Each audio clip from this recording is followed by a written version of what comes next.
अब देखो यार, अगर तुम लोग क्रिश्चियन केज के फैन हो तो ये वीडियो तुम्हारे लिए होने वाली है, क्योंकि गाइज क्रिश्चियन केज के AEW के लीव करने को लेकर बैक स्टेज से बहुत बड़ी रिपोर्ट आ रही है। क्रिस जेरिको के NJPW में रिटर्न होने को लेकर जेरिको की तरफ से बहुत बड़ी अपडेट आ चुकी है। जे वाइट और नाइगल मैकगिनिस को साइन करने के बाद टोनी खान ने एक और न्यू साइनिंग अनाउंस कर दिया है। AEW में जेफ हार्डी के रिटर्न होने को लेकर बैक स्टेज से बहुत बड़ी रूमर आ रही है। AEW के ऑल इन पेपर व्यू के WWE के क्लैश ऑफ द कासल के आउटसेल करने को लेकर एरिक बिस्कॉफ का काफी बड़ा बयान आ चुका है। तो गाइज वहीं AEW के अगले पेपर व्यू डबल नथिंग के टिकट सेल भी सामने आ चुके हैं। तो गाइज चलिए बिना किसी देरी के शुरू करते हैं इस वीडियो को। और गाइज सबसे पहले बात करेंगे AEW के न्यूएस्ट साइनिंग की। बात करें यहाँ पर AEW के न्यू, तो गाइज ये बात तो हर किसी को मालूम है कि AEW के इस हफ्ते डायनामाइट शो के ऊपर जे वाइट के AEW में डेब्यू करने के बाद टोनी खान ने जे वाइट को AEW में साइन कर लिया है। बट गाइज यहीं अब जे वाइट के बाद आज AEW के रैम्पेज शो के खत्म होने के बाद टोनी खान ने AEW के अंदर एक और न्यू रेसलर के साइनिंग को अनाउंस कर दिया है। और गाइज इस बार ये वाला रेसलर कोई बाहर का रेसलर ना होके बल्कि AEW के रेसलर स्काई ब्लू गए। वेल गाइज अगर आप लोग AEW को हार्डकोर लेवल पर फॉलो करते हो तो गाइज आप लोगों को मालूम होगा कि independent wrestler sky blue AEW के अंदर पिछले 1.5 साल से लगातार काम कर रही थी। और गाइज करीबन 1.5 साल तक AEW में काम करने के बाद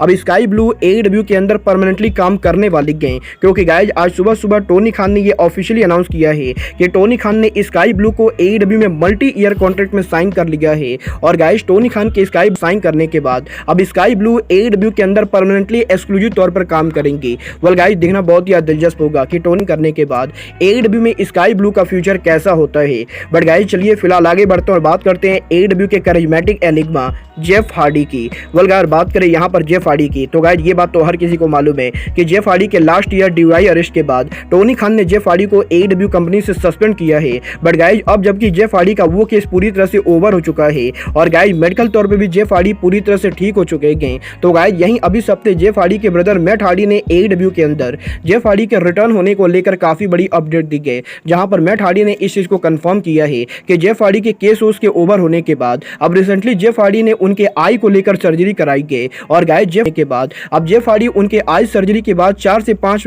हफ्तों तक मेडिकल तौर पर क्लियर नहीं रहने वाले गए। और गाइज आने वाले 4 से 5 हफ्तों तक जेफ हार्डी पूरी तरह से आराम करने वाले गए। बट गाइज यहाँ पर 1 से 1.5 महीने तक आराम करने के बाद जेफ हार्डी मेडिकल तौर पर AEW पर रिटर्न होने के लिए पूरी तरह से क्लियर होंगे। और गाइज अगर टोनी खान चाहे तो पॉसिबली AEW के डबल नथिंग पेपर व्यू के वीकेंड के अंदर जेफ हार्डी को AEW में वापस ला सकते हैं। वेल गाइज देखना बहुत ही दिलचस्प होगा कि टोनी खान जेफ हार्डी को AEW में वापस कब और कैसे लाते गए। फिलहाल आगे बढ़ते हैं और बात करते अगले पेपर व्यू डबल और नथिंग की। वेल गाइस बात करें यहाँ पर डबल और नथिंग की, तो गाइस जैसा कि मैंने आप लोग को ऑलरेडी काफी बार बताया है AEW के इस साल के डबल और नथिंग पेपर व्यू को Tony Khan T Mobile Arena में कराने वाले गए। और guys last year T Mobile Arena में AEW के डबल और नथिंग के सोल्ड आउट होने के बाद अब यहीं इस साल के AEW के डबल और नथिंग पेपर व्यू के टिकट सेल के नंबर सामने आ चुके हैं।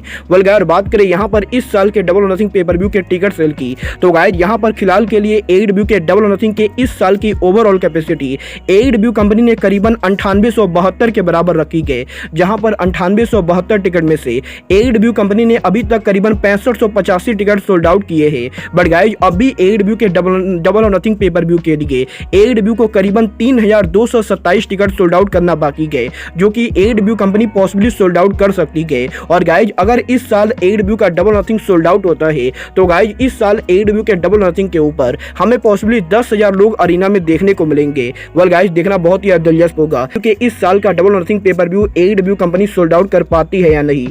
वेल गाइज ये तो बात हुई AEW के डबल और नथिंग पेपर व्यू के टिकट सेल की। बट गाइज जहां तक बात रही AEW के अपकमिंग पेपर व्यूज की, तो गाइज जैसा कि आप लोग को मालूम है कंपनी फाइनली इस साल उनका अब तक का biggest pay per view all in करने वाली गए। और गाइज वेम्बले स्टेडियम के अंदर अगर AEW कंपनी उनके ऑल इन पेपर व्यू को लेकर पूरी कैपेसिटी ओपन करती गए तो गाइज पॉसिबली AEW के इस पेपर व्यू की कैपेसिटी AEW कंपनी करीबन 90,000 तक ले जा सकती गए। और गाइज यहीं अब AEW के सबसे बड़े स्टेडियम के अंदर पेपर व्यू को अनाउंस करने के बाद इस हफ्ते AEW के one of the biggest hitter और WWE के लेजेंड एरिक बिस्कॉफ ने उनके लेटेस्ट पॉडकास्ट के ऊपर ऑल इन पेपर व्यू के सक्सेस को लेकर बात की गई, जहां पर एरिक बिस्कॉफ का ये कहना है कि जिस जिस तरीके से टोनी खान ने AEW के डायनामाइट शो के ऊपर ऑल इन को अनाउंस किया है, उस चीज को देखकर एरिक बिस्कॉफ पर्सनली बहुत ज्यादा इंप्रेस हुए हैं, क्योंकि गाइज एरिक बिस्कॉफ ये बिलीव करते गए कि टोनी खान का इस समय पर ऑल इन पेपर व्यू को अनाउंस करना टोनी खान की अब तक का सबसे स्मार्ट डिसीजन है। और गाइज यहाँ पर एरिक बिस्कॉफ ये भी बिलीव करते गए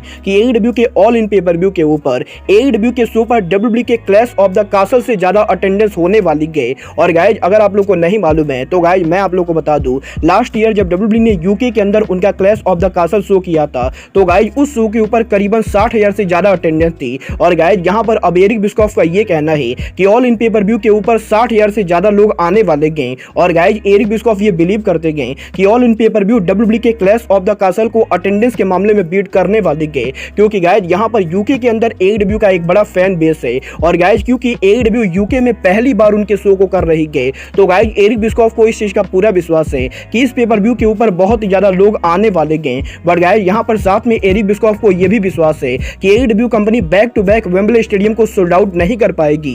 और गाइज यहाँ पर अगर इस साल AEW वेम्बले स्टेडियम को सोल्ड आउट करती गए तो गाइज इसका मतलब ये बिल्कुल भी नहीं गए कि अगले साल भी AEW वेम्बले स्टेडियम को सोल्ड आउट कर पाएगी। वेल गाइज आप लोग बिस्कॉफ की बातों से एग्री करते हो या नहीं, आप लोग मुझे कमेंट करके बताइए। बट गाइज चलिए अब आगे बढ़ते हैं और बात करते हैं AEW के लेस चैंपियन क्रिस जेरिको की। वेल गाइज बात करें यहाँ पर जेरिको की तो गाइज आज यहाँ पर क्रिस जेरिको के लेटेस्ट इंटरव्यू के अंदर क्रिस जेरिको ने उनके रेसलिंग करियर के फ्यूचर को लेकर बात की गई, जहां पर जेरिको का ये कहना है कि क्रिस जेरिको ने AEW के अंदर लगभग AEW के हर बड़े सुपरस्टार को फेस कर लिया है। और गाइज यहाँ पर इस समय AEW के अंदर AEW में ऐसा कोई भी रेसलर नहीं है जिससे जेरिको ड्रीम मैच लड़ना चाहते गए। बट गाइज यहाँ पर डेफिनेटली AEW के बाहर इस समय दो ऐसे रेसलर थे जिनसे जेरिको ड्रीम मैच लड़ना चाहते गए। और गाइज ये दोनों रेसलर NJPW के सुपरस्टार विल ऑस्प्रे और मिनोरू सुजुकी गए। और गाइज यहाँ पर जेरिको का ये कहना है कि अगर 2020 में कोविड-19 पैंडेमिक नहीं आया होता तो गाइज जेरिको ने इन दोनों को काफी पहले ही फेस कर लिया होता। बट गाइज कोविड-19 पैंडेमिक की वजह से क्रिस जेरिको और NJPW के बीच में काफी ज्यादा प्रॉब्लम हो गई थी। और गाइज यहाँ पर NJPW ने 2019 में जो प्रेसिडेंट हायर किया था उस प्रेसिडेंट के साथ क्रिस जेरिको के मनी को लेकर काफी ज्यादा इशू चल रहे थे, क्योंकि गाइज यहाँ पर NJPW के पुराने प्रेसिडेंट को नहीं लगता था कि क्रिस जेरिको को एक मैच के लिए $1 लाख मिलना चाहिए। बट गाइज अब जबकि फाइनली NJPW के अंदर न्यू प्रेसिडेंट आ चुके गए और गाइज NJPW और AEW कंपनी एक साथ काम कर रही गई तो गाइज जेरिको डेफिनेटली NJPW में जाके विल ऑस्प्रे और मिनोरू सुजुकी को फेस करना चाहेंगे। और गाइज क्रिस जेरिको ये बिलीव करते गए कि जेरिको के रिटायरमेंट से पहले क्रिस जेरिको विल ऑस्प्रे और मिनोरू सुजुकी इन दोनों को NJPW के रिंग में फेस करेंगे। वेल गाइज अब ये तो आने वाला टाइम बताएगा कि जेरिको NJPW पर उनका रिटर्न कब करते गए। बट गाइज जहां तक बात रही रेसलर्स के रिटर्न होने की तो गाइज यहीं अभी इस हफ्ते AEW के सुपरस्टार क्रिश्चियन केज के WWE में रिटर्न होने को लेकर रेसलिंग ऑब्जर्वर की तरफ से एक बहुत ही इंटरेस्टिंग अपडेट आ रही है। वेल गाइज इस हफ्ते रेसलिंग ऑब्जर्वर ने इस चीज को कंफर्म किया है कि WWE superstar rated R superstar Edge उनका रिटायरमेंट लेना चाहते गए और गाइज अगले साल एज उनके करियर का आखिरी मैच लड़ना चाहते गए। और गाइज यहाँ पर एज ये चाहते गए कि एज के आखिरी मैच के अंदर एज के tag team partner Christian Cage भी कम्पीट करे। और गाइज क्योंकि यहाँ पर एज क्रिश्चियन केज के साथ उनका आखिरी मैच लड़ना चाहते गए तो गाइज इसीलिए अब WWE उनकी पूरी कोशिश करने वाली गए कि वो क्रिश्चियन केज को WWE में वापस लेकर आए। और गाइज रेसलिंग ऑब्जर्वर का ये कहना है कि अगर क्रिश्चियन केज का कॉन्ट्रैक्ट AEW के अंदर इस साल ओवर होने वाला है तो गाइज आप लोग ये मानकर चल सकते हो कि क्रिश्चियन केज AEW को लीव करके पॉसिबली WWE पर उनका रिटर्न करने वाले गए। और गाइज पॉसिबली अगले साल WWE के किसी इवेंट के ऊपर क्रिश्चियन और एज एक साथ उनका रिटायरमेंट ले सकते गए। बट गाइज यहाँ पर अभी इस समय AEW के अंदर टोनी खान ने क्रिश्चियन केज को कितने लंबे कॉन्ट्रैक्ट में साइन किया है इसको लेकर किसी के पास कोई भी डिटेल नहीं गए। और गाइज यहाँ पर अगर टोनी खान ने क्रिश्चियन केज को लंबे कॉन्ट्रैक्ट में साइन किया है तो guys possibly Christian Cage Edge के रिटायरमेंट मैच में शामिल नहीं होंगे। बट गाइज अगर यहाँ पर टोनी खान ने छोटे कॉन्ट्रैक्ट में साइन किया है तो गाइज हो सकता है कि बहुत ही जल्द क्रिश्चियन केज AEW को लीव करके एज के साथ WWE के अंदर उनका रिटायरमेंट ले। वेल गाइज मैं तो यहाँ पर बिल्कुल भी नहीं चाहता हूँ कि क्रिश्चियन केज AEW को लीव करे, क्योंकि गाइज क्रिश्चियन केज AEW के अंदर AEW के ऑन स्क्रीन पर एक बढ़िया रेसलर होने के साथ साथ AEW के बैक स्टेज पर कोच और ट्रेनर का काम करते गए। और गाइज क्रिश्चियन केज के AEW में आने से AEW के यंग रेसलर्स को काफी ज्यादा बेनिफिट हुआ है। और गाइज मुझे तो यहाँ पर बिल्कुल भी नहीं लगता है कि टोनी खान को क्रिश्चियन केज को AEW से WWE में वापस जाने देना चाहिए। वेल गाइज आप लोग क्रिश्चियन केज को कहाँ देखना चाहते हो आप लोग मुझे कॉमेंट करके बताइए। बट गाइज अब आज के इस वीडियो में बस इतना ही, मैं मिलता हूँ आपसे अपने अगले वीडियो में। बट गाइज तब तक के लिए good bye, good night and bang.